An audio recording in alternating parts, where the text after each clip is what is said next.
Du 22 octobre au 1er novembre au Théâtre Cercle Molière, découvrez Pauline Boutal, Entre l'étoile et les planches. Plongez dans la vie fascinante de cette femme d'art et grande figure du théâtre francophone. Billets et abonnements sur cerclemolière.com. Donc, bon revenu à la musique pour tout le monde. Et puis, vous avez figuré cette deuxième heure. Gabrielle sera pas avec nous. Gabrielle prend un repos bien mérité. Et puis, elle nous revient la semaine prochaine. Donc, actuellement, puis la semaine prochaine, mais j'aurai la chance d'avoir, parce qu'on se rencontre tous les deux, mais tous les trois, Georgette aussi, à Toronto pour un mariage de mon neveu. On va faire la programmation maintenant de la dernière journée de Ciné-Mental qui est toujours sur 6 jours, 2 fins de semaine. Et nous avons avec nous Marc-François Tremblay qui va nous donner d'informations pour nous donner le goût de venir voir notre programmation pour dimanche le 19 octobre. Oui, alors on rappelle bonjour aux auditeurs et auditrices. Ciné-Mental, c'est le Festival des films francophones au Manitoba avec sous-titres en anglais. C'est à la salle Pauline Boutal du Centre culturel franco-manitobain au 340 boulevard Provencher. Vous pouvez avoir plus de détails concernant la programmation sur cinemental.com. Sinon, vous pouvez aussi obtenir des informations et des détails en plus d'acheter des billets au 233 Allo de la Société de la francophonie manitobaine. Et donc, on vous invite à communiquer avec eux sans tarder, puisque vous pouvez obtenir des billets en plus des informations au 233-2556 ou 1-800-665-4443. Et les billets, c'est $10 par film. Sinon, il y a un laissez-passer de $40 pour 5 films. Dernier jour, donc, du festival, c'est le dimanche 19 octobre. Et nous commençons à 13h par la compétition de court-métrage. C'est l'occasion pour le public de voir peut-être les futurs talents pour des longs-métrages ou pour d'autres productions. Il y aura 14 courts-métrages en compétition. C'est une compétition qui se veut à la fois très fraternelle. Il y a 4 courts-métrages qui représentent le volet amateur et 10 courts-métrages qui sont associés au volet professionnel. Ce sont des productions d'un peu partout au Canada. Et il y a entre autres des productions qui vont représenter le Manitoba. Alors, ça nous permet de nous familiariser avec nos talents locaux et évidemment les encourager en venant en grand nombre. C'est gratuit. C'est ça qu'il faut dire. C'est une compétition de courts-métrages.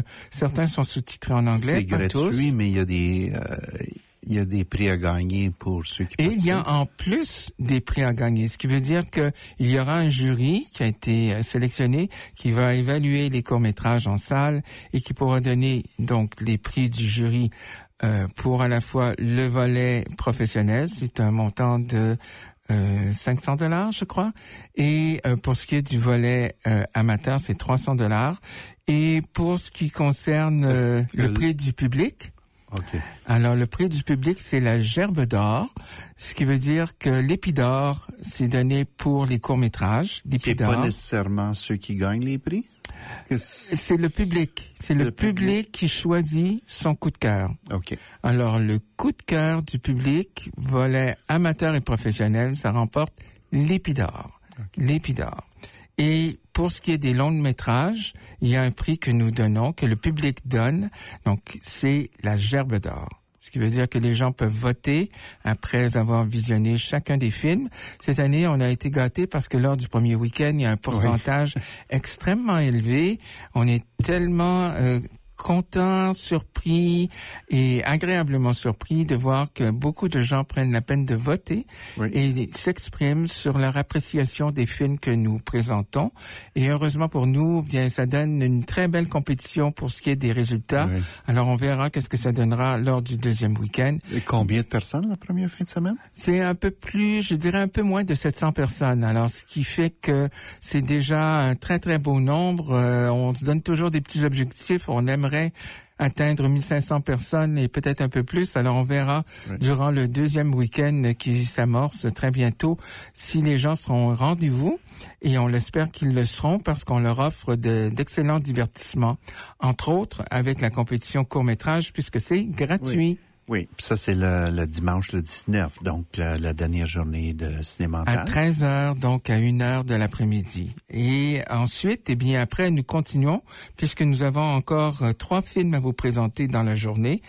À 16h, ce sera un film qui s'appelle Le ventre de Bassima. Nous allons écouter la bande-annonce. إذا سألت عن الأوراق قولي لها إنهم رح يوصلونا قريبا جدا. جربي تكذبي لو لمرة واحدة بحياتك.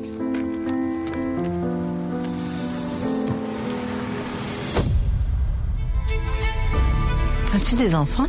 Non. Mais tu peux en avoir. Bien sûr. Mais moi, tu vois, j'ai un couple d'amis qui peuvent pas, puis qui paieraient très cher pour en avoir un. بس بلش ورشات التصليح بصير في فرصة أكتر تلاقي الشغل. ما بقدر استنى لهداك الوقت. Je vous ai fait une grosse faveur en me prenant dans l'immeuble. Si l'agence voit ça, là, c'est moi qui passe au cash. On a toujours fini par payer. Je vois le balai. La police est en haut. Ils l'ont arrêté froid. Tu restes ici. وهم مسؤوليتي كنت طالعين من هالورطة. لو كنت أنت بحاجته كان عمل كل شيء مشانك وكان بخل على حاله كثير مشان يخلصك فلوس. Si elle s'attache au bébé comme l'autre, elle vous le donnera, je vous le garantis. Comment tu le sais? Elle ne pourra pas refuser ce qu'on lui offre. C'est pas comme si tu l'abandonnais dans la rue, ce enfant-là. Il va être choyé comme aucun autre. Toi, t'as quoi à lui offrir? Aimez-le fort, c'est tout ce que je vous demande.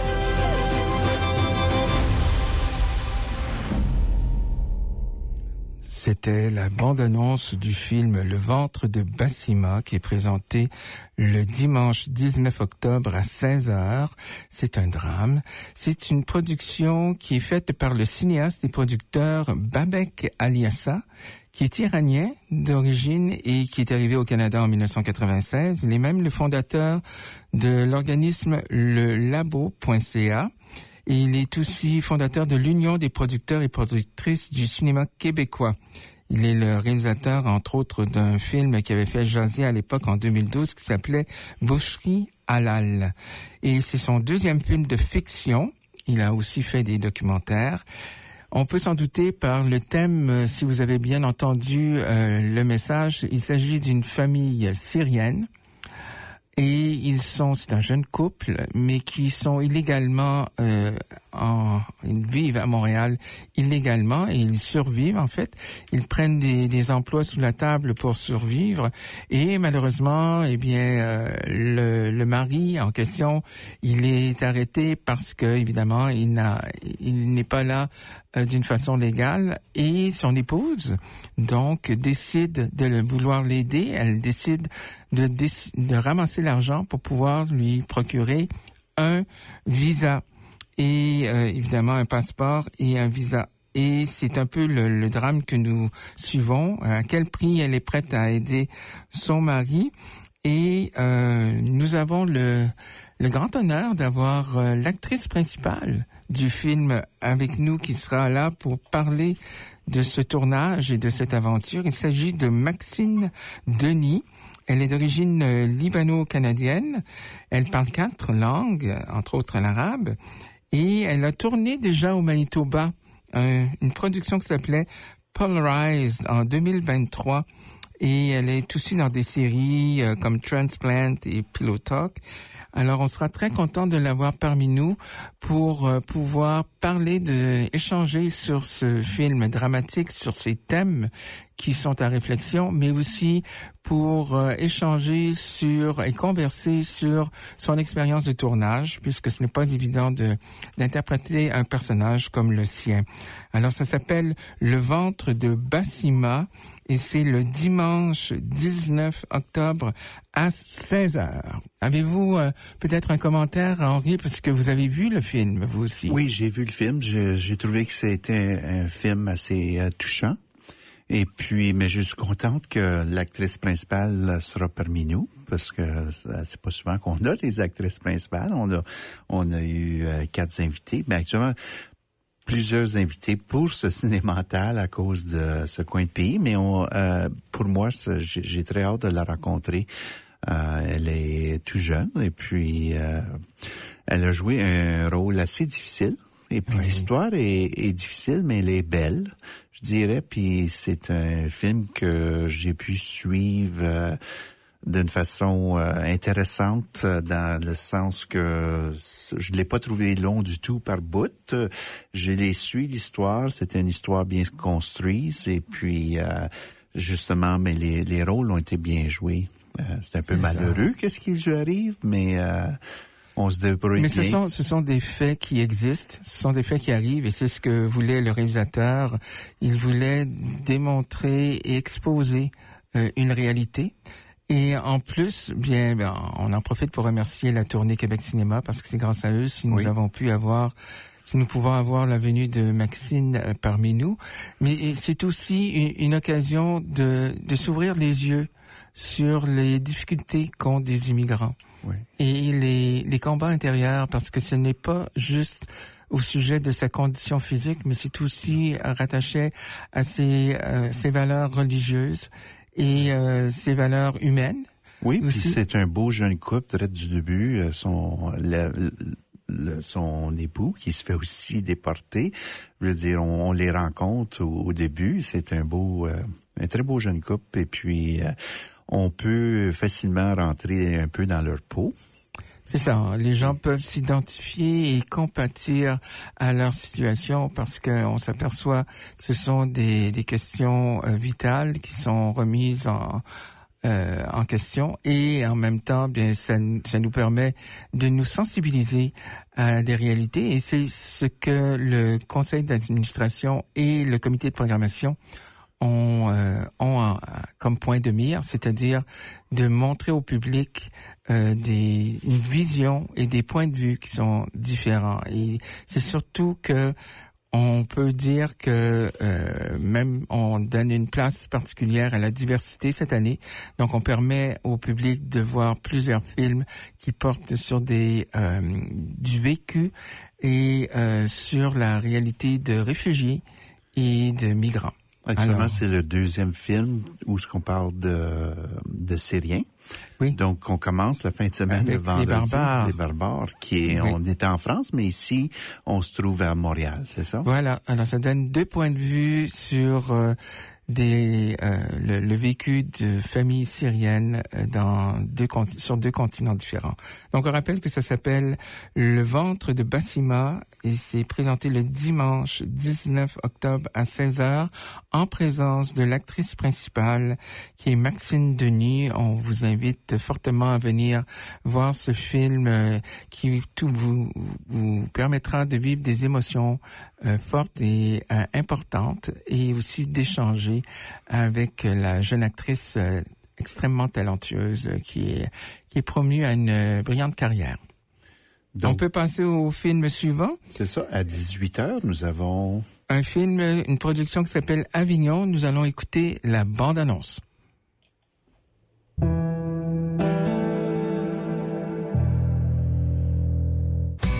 Fanny? Mais oui, Stéphane! Oui, Stéphane, c'est ça. Attends, tu joues dans le Cid?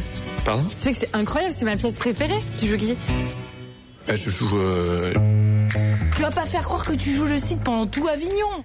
C'est parti, 500. Mes parents prennent en fort, nous vîmes. 3000. T'es acteur et tu connais pas le Cid. Parce que toi, tu connais tout, peut-être? Le Cid, oui, c'est un classique. Ben alors, bienvenue chez HT aussi, c'est un classique, et pourtant, tu l'as pas vu, donc ça va, ferme ta bouche. Ah, je le sens bien, moi, cet Avignon. Excusez-moi, je viens de voir le Cid. Le spectacle était incroyable. Corneille. Oui, d'ailleurs, j'ai acheté le bouquin. Tant mieux, super. Ah, j'ai de désespoir. Hey, ça va et toi? En tout cas, je suis d'accord avec toi, faut vraiment se faire l'acte 3. Hein. De quoi, pardon? Ouais, enfin, tu m'as compris. Allez, à plus.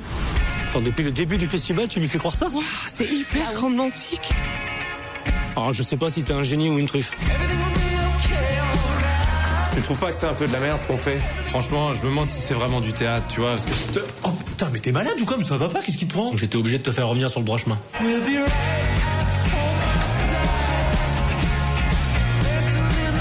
Si elle t'aime bien, elle s'en foutra dans quoi tu joues.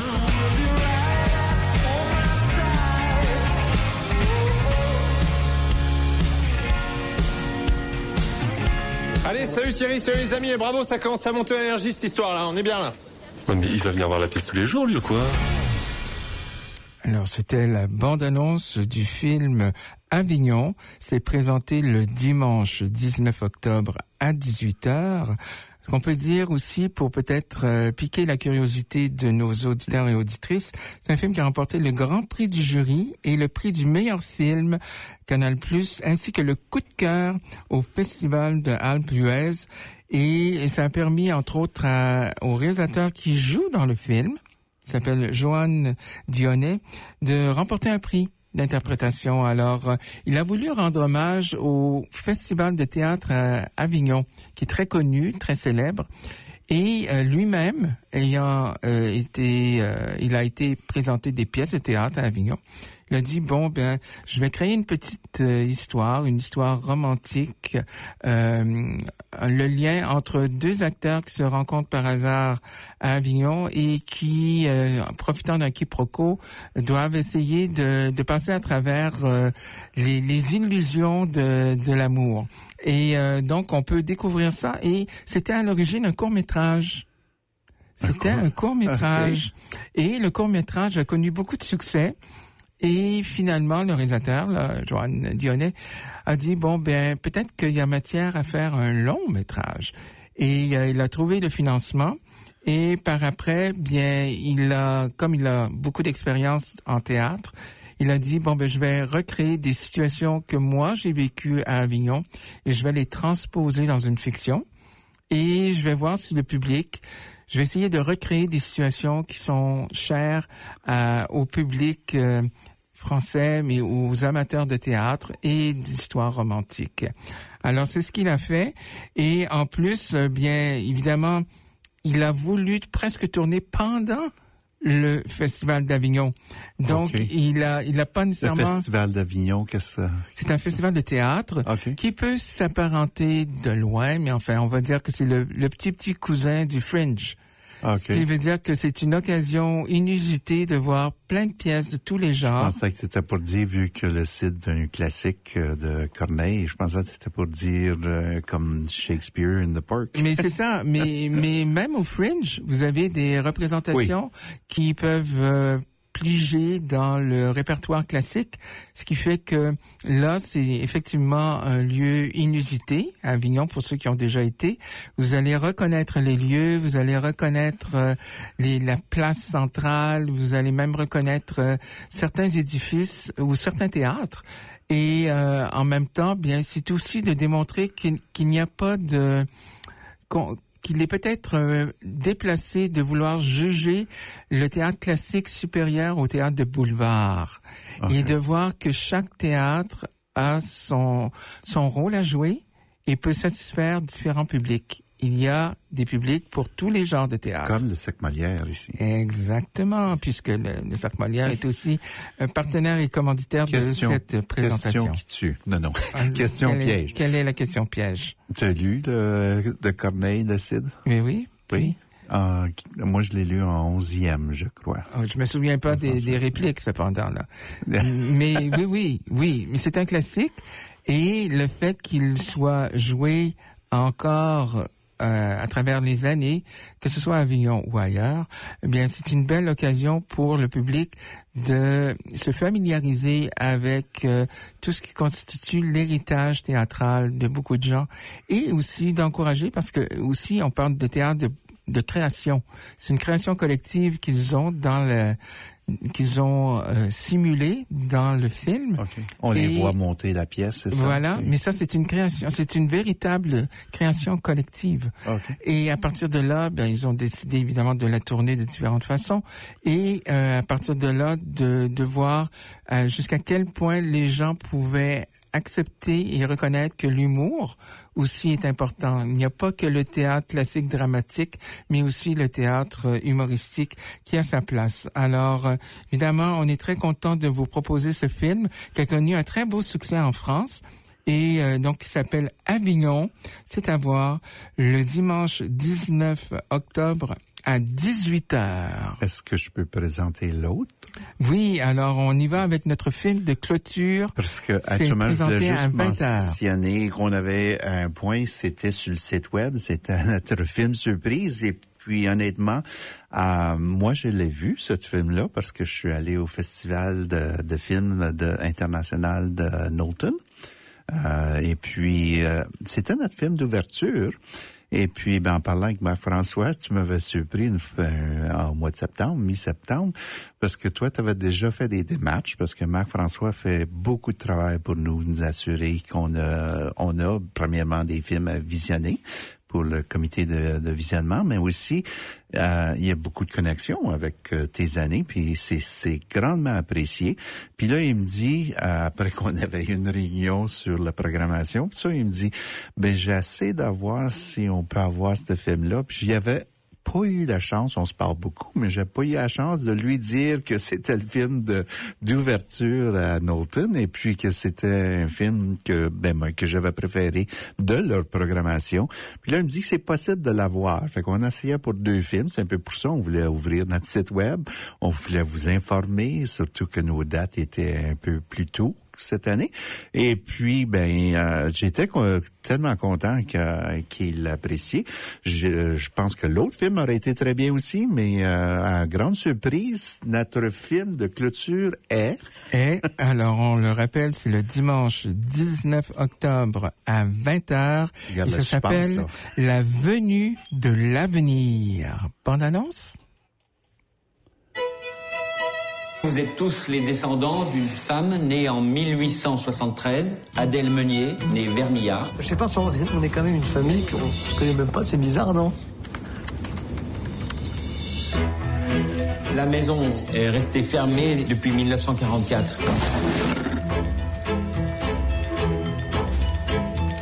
Elles ont vraiment un mystère, ces photos. On se demande c'était quoi leur vie. Je veux aller à Paris, Gaspard. J'ai besoin de savoir qui est ma maman. Tu l'as pas vue depuis combien de temps, ta mère? 20 ans. Pourquoi vous voulez quitter le Havre? Tout se passe à Paris maintenant.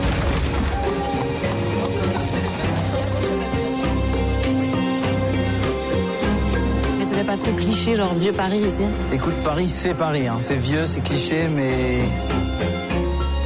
Je regarde pas comme ça. Je suis obligé de te regarder si je te dessine. Oui? Non. Quoi? Je crois que j'ai trouvé un trésor. C'est-à-dire? À bientôt, Gaspard. Gaspard. Gaspard. C'est mon père. C'est qui mon père? Oui, ça me semble évident que c'est le tableau d'un impressionniste. Je me suis fait draguer par Victor Hugo. J'ai un peu l'impression de découvrir ma famille. Une vraie famille.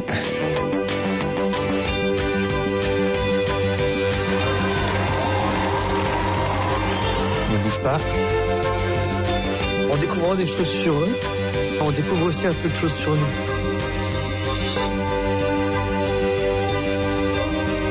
Vous faites quoi? On se réveille?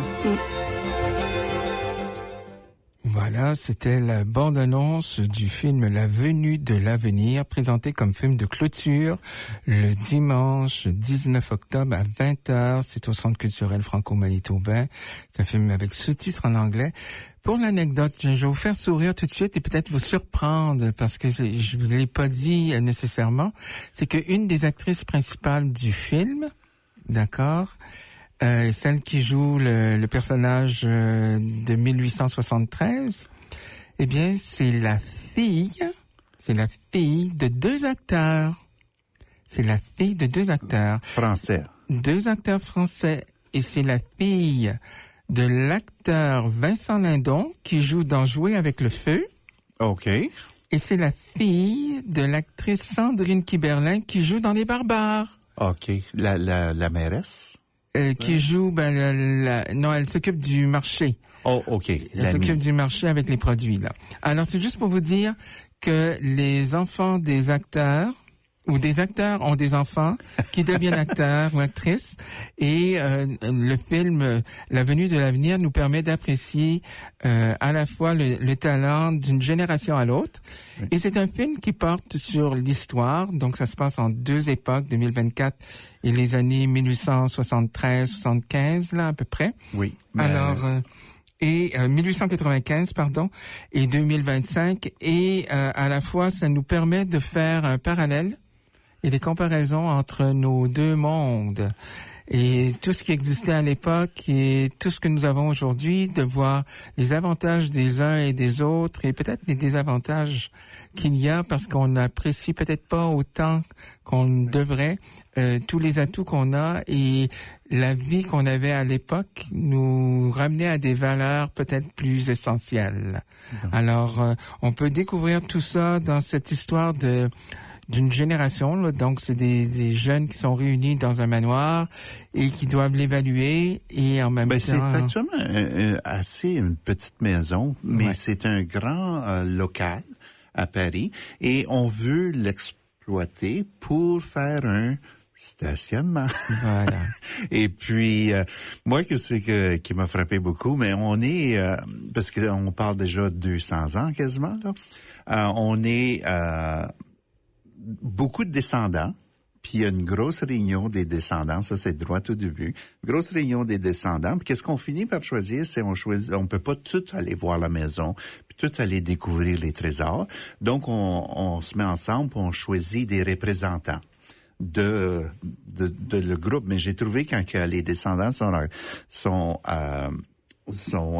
rencontrés pour premièrement décider qui allait exploiter et puis regarder dans la maison. Parce que qu'est-ce qu'on fait, c'est qu'on fait des découvertes, fait qu'on s'est divisé la maison en chambres et puis on fait la recherche. Puis à mesure qu'on trouve des choses, on se le partage entre eux autres, les 4 qui ont été choisis pour représenter. Donc, j'ai trouvé que c'était vraiment bien fait. Puis le retour, puis le revenir, c'est vraiment bien. Puis on parle de des gens pas mal fameux aussi qui sont qu'on apprend qu'on est descendants. Bien, c'est sûr, parce que on réfère à une époque où que ce soit les peintres ou les écrivains étaient à leur ascension, ce qui veut dire que c'était la période de la peinture impressionniste. Toi, t'as beaucoup de petits détails. Le peintre qui est mentionné était dans un film l'année passée. Ah, je pense que c'était pas notre film de clôture même. Où on avait un peintre. Alors c'est sûr que c'était pas le rôle principal, mais c'est ça. C'est justement tu l'as dit. Alors, mais c'était pas le rôle principal. Le nom du peintre encore l'année passée. C'était Monet. C'était pas Monet? Non, Monet était un ami de ce peintre. D'accord. J'ai oublié le nom du film. Ben on va le retrouver.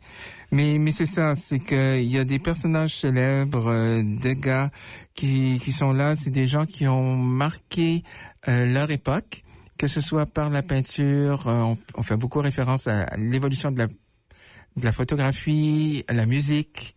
Et évidemment, on en apprend sur des personnages qui ont à la fois impressionné l'auditoire au fil des années et on fait des liens avec notre société actuelle. Alors, c'est un film à découvrir et qui a connu aussi beaucoup de succès. C'est un réalisateur qui nous est... que l'on apprécie beaucoup ici à Cinémental parce qu'on a présenté beaucoup de ses films. Il s'agit de Cédric Klapisch et il a fait entre autres des films comme L'Auberge espagnole, Les poupées russes, Casse-tête chinois. Ce sont tous des films qu'on a présentés. Il s'est fait connaître beaucoup au public grâce à Chacun cherchait son chat. Mais il a voulu exploiter 2 de ses passions, celle de la photographie. Et il est fasciné par le Paris du 19e siècle. Alors, ce qui fait que c'est ces 2 passions qui sont à l'honneur dans ce très beau film, très soigné dans la reconstitution d'époque. Et il a tourné, il s'est documenté dans beaucoup de musées à travers la France. Il s'est inspiré d'un roman qui s'appelle Scènes de la vie de Bohème de Henri Murger. Et aussi, pour lui, c'était un peu un événement spécial parce que son film a été présenté hors compétition au Festival de Cannes cette année, en 2025. Et c'est la première fois qu'il est au Festival de Cannes. hors compétition, mais c'était la première fois. Alors, donc pour lui, ça a été un bel accomplissement parce qu'il a pu rejoindre un très large auditoire et le film a été acheté dans de nombreux pays. Alors, c'est un film à voir absolument. C'est le film de clôture. Ça s'appelle La Venue de l'avenir. C'est présenté le dimanche 19 octobre à 20h.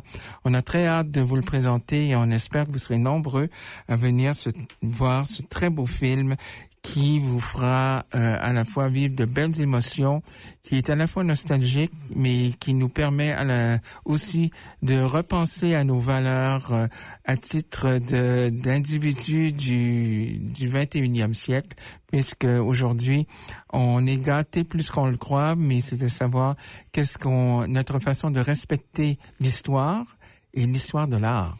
Oui. Alors, on découvre tout ça dans le film La Venue de l'avenir. Oui, je voulais juste rappeler pour les billets, on peut les avoir à 233 à l'eau, mais jusqu'à vendredi matin, c'est ça?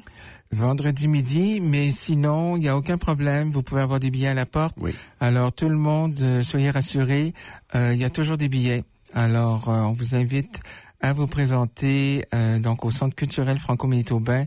C'est les 17, 18, 19 octobre au CCFM, à la salle Pauline Boutal. C'est Ciné-Mental, Festival des films francophones. Vous pouvez avoir la programmation à cinemental.com. Et sinon, vous pouvez toujours vous procurer des billets au 233 à l'eau. On espère vous voir en très grand nombre ce week-end. Profitez de l'occasion pour vous rassasier en cinéma francophone. Oui, on voyage un peu partout. Et en plus, on vous offre l'occasion de rencontrer des invités de marque et à la fois de vous divertir en vous offrant des drames, des comédies, des documentaires et évidemment plusieurs courts-métrages avec une projection gratuite. Alors, nous espérons que vous serez là avec nous pour vous divertir, vous amuser, vivre des émotions et on espère que vous vivrez des beaux moments en regardant des films sur grand écran. Maintenant, merci beaucoup. Maintenant, si tu veux, la disque, moi, c'est un autre de mes passions, je l'écoute toujours, c'est le 9 novembre, mais ils ont sorti toutes les nominations. Sûrement pas tout. J'attends encore pour savoir c'est qui les nominations pour les chansons jeunesse, parce que je veux les inclure, comme je fais à chaque année, mais je les ai pas encore. Mais Marc-François, si tu veux nous présenter les artistes féminines de l'année. Oui, alors, parmi les 5 artistes que vous pourrez à la fois apprécier et découvrir parce qu'elles ont endisqué plusieurs compositions que vous pouvez vous procurer soit par Spotify ou par l'entremise de disques compacts ou des fois même micro-sillons. Il y a entre autres Marie-Mé, Roxane Bruno, Claude Pelgag, Ariane Moffat et Lou Adrienne Cassidy. Et la chanson qu'on va écouter, voilà. Elle est avec Philippe Brault.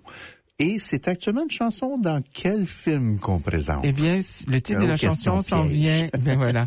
C'est une chanson qui s'appelle « Viens, un nouveau jour va se lever ». Et c'est interprété par Lou Adrienne Cassidy dans le film « Deux femmes en or ». C'est ça. Et puis, on va les écouter, toutes les 5 artistes. Après ça, je vous présenterai les artistes masculins de l'année. Pour le disque. Merci beaucoup, Marc-François.